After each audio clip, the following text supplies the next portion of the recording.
Major shakeups expected in Kingsville. Neighborhood News reporter Tyrese Boone and Stephanie Molina are at the commissioners' meeting where recalls for city officials and controversial contracts are being discussed. And Corpus Christi is fighting fire with, you guessed it, new fire stations. We'll tell you what buildings are getting replaced and where the new ones will be headed.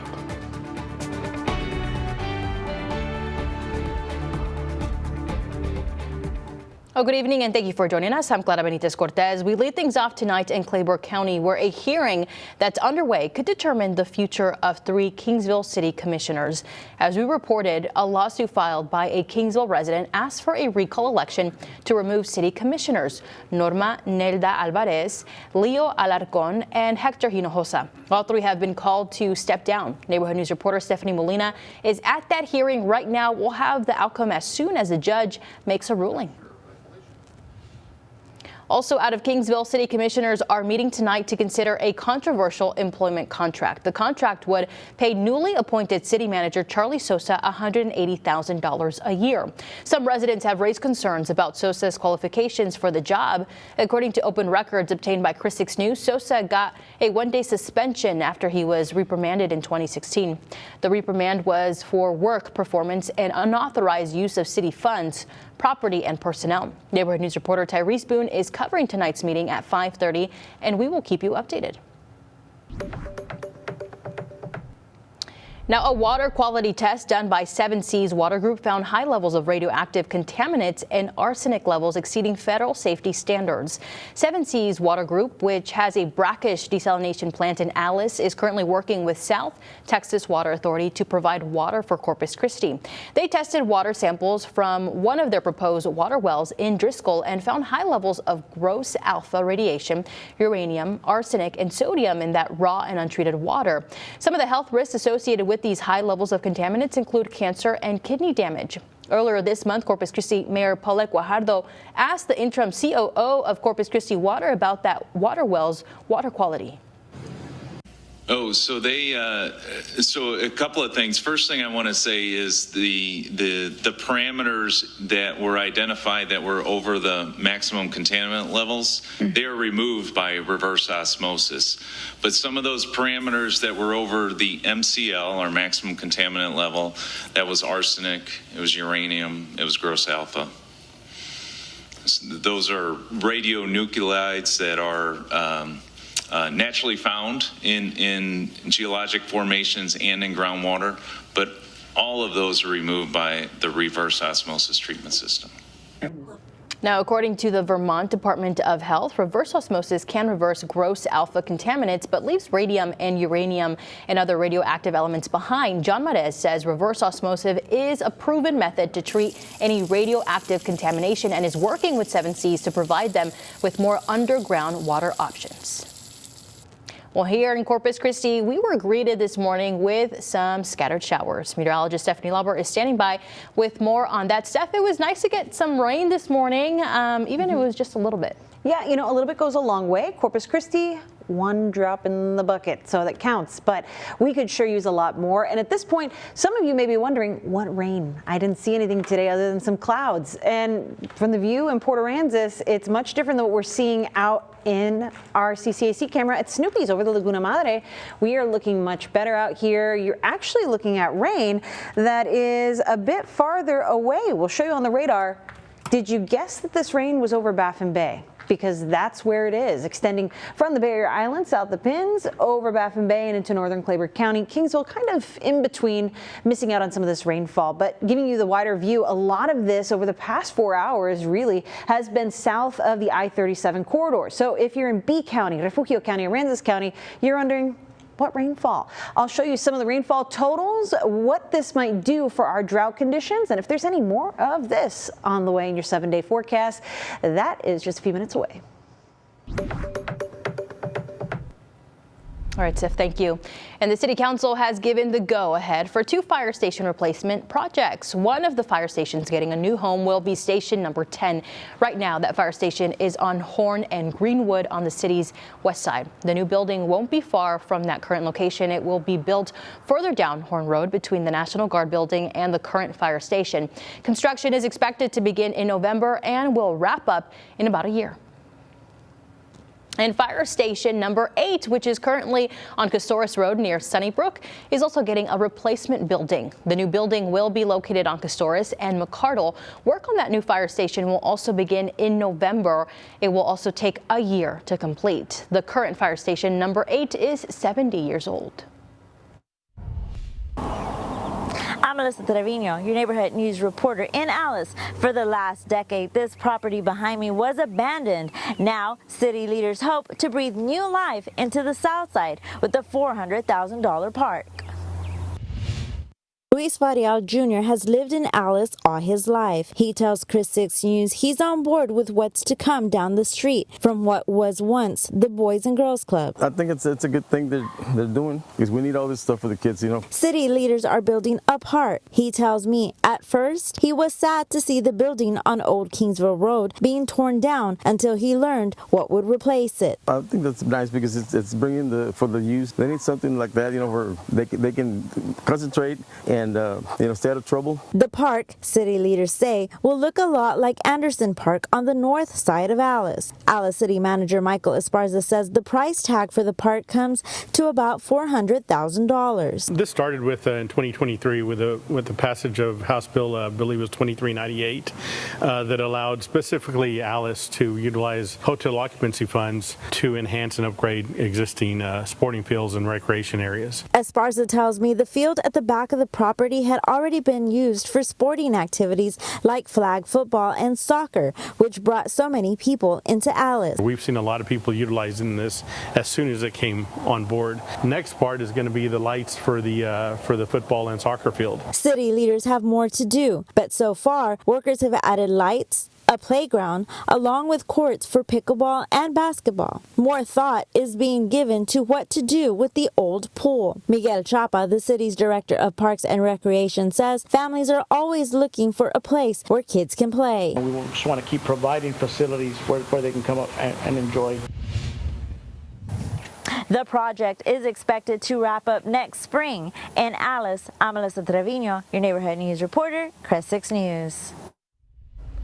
Well, TERS 2, which oversees Padre Island projects and developments, has approved a skate park for Billish Park.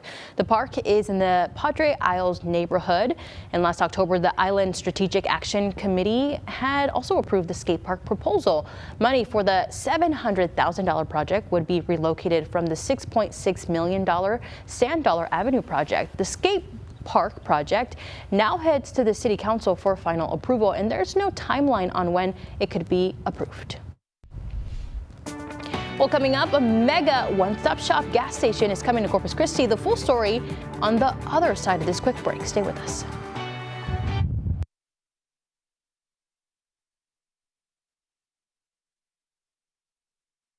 This is Veterans in Focus, sponsored by the Heil Law Firm, battling for justice, winning for the community.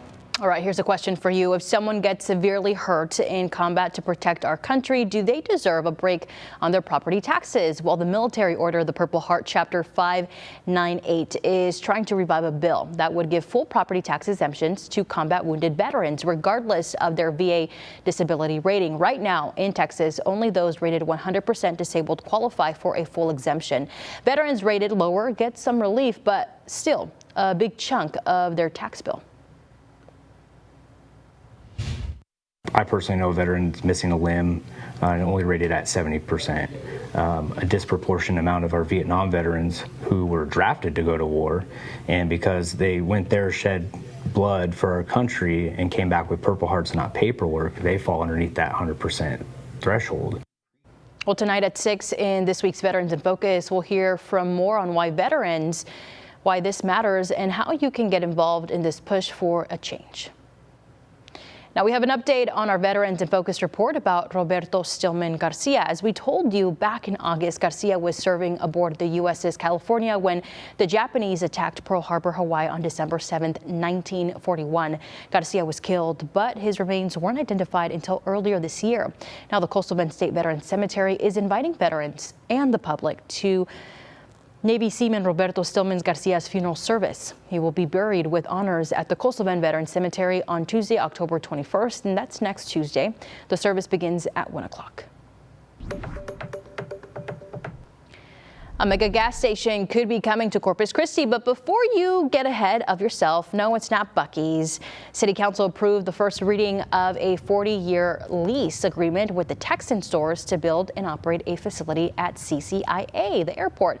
It would occupy 8 acres along Highway 44 and International Drive, offering 196 parking spaces, 28 fuel stations, and 4 diesel lanes for large trucks. And of course, made to order food. A second reading will be held on November 11th. Construction is expected to take about 8 months after permits are issued.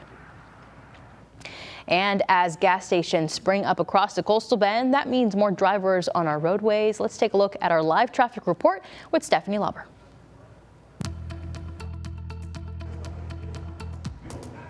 All right, if you're heading out for that evening commute, it's looking a little dreary across Corpus Christi. Still a lot of cloud coverage out there, but no rainfall, and those roadways should for the most part be dry still. We've got a lot of busy bees out here, so let's show you if there's any trouble spots you need to know about. Coming down 37, the usual stop and go, but Shoreline Boulevard all the way down to about Louisiana is looking pretty busy if you're heading down Shoreline away from downtown. Looking at that interchange between the Crosstown and SPID, we're running smoothly. Same for Saratoga. The kids are out of school this week, so things are pretty smooth along the roadways, except for the usual trouble spots. Staples is going to be a slow one from Everhart all the way down to Saratoga, so be patient. Take Weber, Everhart, or Airline as an alternate. I'll have your forecast when we come back.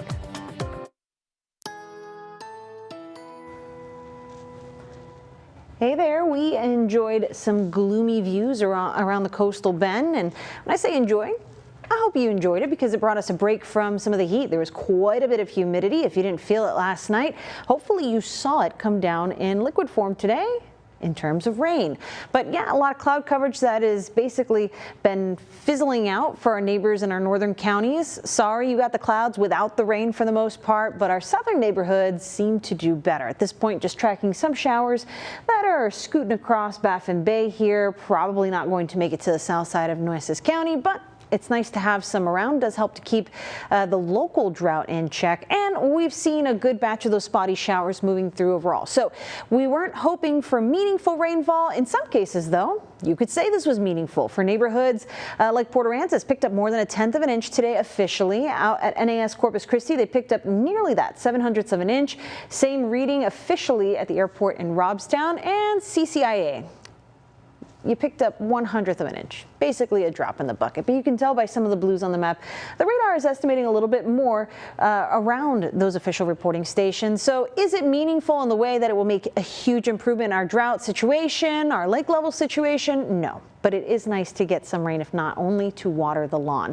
It's probably the only rain we're going to see over the next 7 days, too. In fact, we've been talking about a front toward the end of the week, and we got a little bit of an update with that. And unfortunately, it's looking a bit drier for us across the coastal bend. But we'll get to that. Over the past few hours, Corpus Christi, that was it. A 1-2 shot of some rain around 9 and 11 a.m. The clouds help to keep the temperatures from breaking 90 degrees. So overall, not bad. Here's where things stand right now. We're looking at temperatures that are even in the 70s for some neighborhoods like Kingsville and Alice, but otherwise around the coastal bend, most of our northern neighborhoods got the heat today. 86 in Beeville right now, 88 in George West, feeling like 91, and everybody else hanging out in some variation of the 80s overall.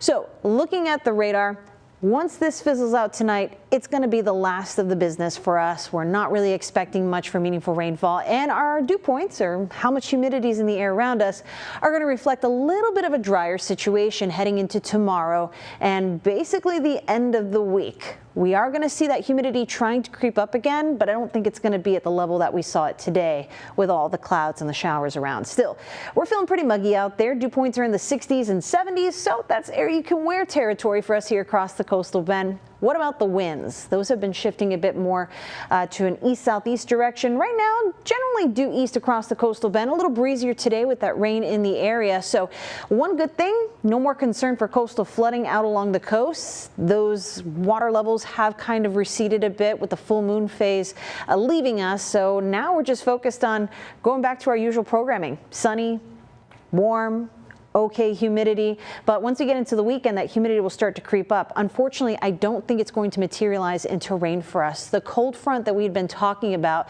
we mentioned that it's still early in the season and we don't have high hopes for it really bringing those temperatures down, so we're probably not going to notice a whole lot of change. In fact, we may see something called adiabatic warming that could pick our temperatures up a little bit as we head into the middle of next week.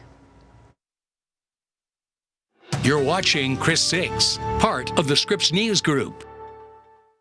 For the first time in Texas history, high school seniors can apply to any public state college or university without paying a dime in application fees. I'm Michaela Chavez, your Sunrise Neighborhood News reporter in the Bay Area. It's Free College Application Week, a new initiative that could change how students approach their college search. I only applied to, I think, 4 schools. But without an application fee, I would probably apply to like 50. Justin Benya is now a junior at Texas A&M University Corpus Christi. Moved here for school. But he still remembers what it felt like back in high school, trying to decide where to go next. And there was one thing all his choices had in common. They all had application fees, yeah. Some were cheaper than others. I remembered seeing some schools that were 40 and some that were even more. But no matter the amount, it was still an extra cost, on top of all the other costs to come. I always tried to go for like kind of the lower ones just because I was paying it. I definitely tried to make sure that I didn't stretch out and do too many applications and then like have to pay so much. Those fees add up, and for many students, they can be a real barrier. But this year, that's changing. Texas is waiving application fees during the second week of October for all public colleges and universities, thanks to Senate Bill 2231. The only requirement? Apply through the Apply Texas portal. If you've thought about it, even if you're maybe a non-traditional student and you're thinking about going back to school, this is a great time to get the application in. For students applying to TAMU-CC, that's $40 saved. That's not something I was able to do, so. And since most Coastal Bend kids are on fall break, there's plenty of time to apply. And if you need a bit of extra help, TAMU-CC is hosting a webinar Thursday at 6 p.m. Families can join online to learn the ins and outs of the process. So they really increase their chances of going to school. And if you get that application in this week, you could have a decision by the holidays. From there, once a decision's made, then we can kind of discuss next steps and what that financial aid package might look like, what do scholarships look like for students, and get students prepared for actually enrolling. Students have until 11:59 on Sunday, October 19th to have their application fee waived. In the Bay Area, I'm your Sunrise Neighborhood News reporter Michaela Chavez, Chris 6 News. And professional boxer Julian Delgado, otherwise known as King Julian, was honored today at City Council for his work not only as a fighter, but as a community ambassador. Delgado, a graduate of King High School, was born and raised in Corpus Christi. He's the first boxer from the city to win a national Golden Gloves title. But outside the ring, Delgado has partnered with organizations like the YMCA and Kicks for Class to give shoes and gear to underprivileged kids in the community. I fought in San Antonio, in Dallas, the Valley. I fought in Nova Scotia, Canada, and everywhere I fight, I walk out to Como La Flor by Selena, and it just symbolizes where I come from. Well, Delgado, a recipient of the 2024 NAACP Humanitarian Award, says his ultimate dream is to bring a world title back to Corpus Christi. And it's been a busy day at City Council, and it's no different around the city. Stick around. We've got more news and your 7-day forecast after the break. Welcome back. Scientists and researchers from the Heart Research Institute just got back from a trip to Florida, and today they were looking over some of their souvenirs. But these aren't your typical touristy souvenirs. These are scientists brought back more than 200 coral specimens from an offshore nursery in the Florida Keys. The Heart Research Institute will use these samples to try and understand how resilient or resistant coral is to environmental change. Corals are animals. I like to call them snotty rocks because they look just like a rock, but they are alive. And what's really unique about corals is it's an animal that has a plant that lives inside of it, and then it makes a rock. So when it grows over time, it makes this structure that provides habitat, home, and food for about 25% of our marine species. Pretty amazing stuff. Here's a fun fact for you. There is a coral reef about 100 miles off the coast of Texas. It's called the Flower Garden Banks National Marine Sanctuary, and it's a popular destination for divers. I mentioned Florida and thought about you. Yeah, it's like a little Automatically. piece of home coming here. I will tell you that coral are also very important because they kind of act like a natural breakwater when you have tropical trouble coming up the coast. So thankfully, we haven't had any of that to deal with. That's a win. So let's talk about what we hope will come here. Some cold weather. You see a lot of blue on this map. See how it's locked up in the northwest part of the country? It's not coming here. So for us, enjoy the 90s. All right, everybody, have a great night.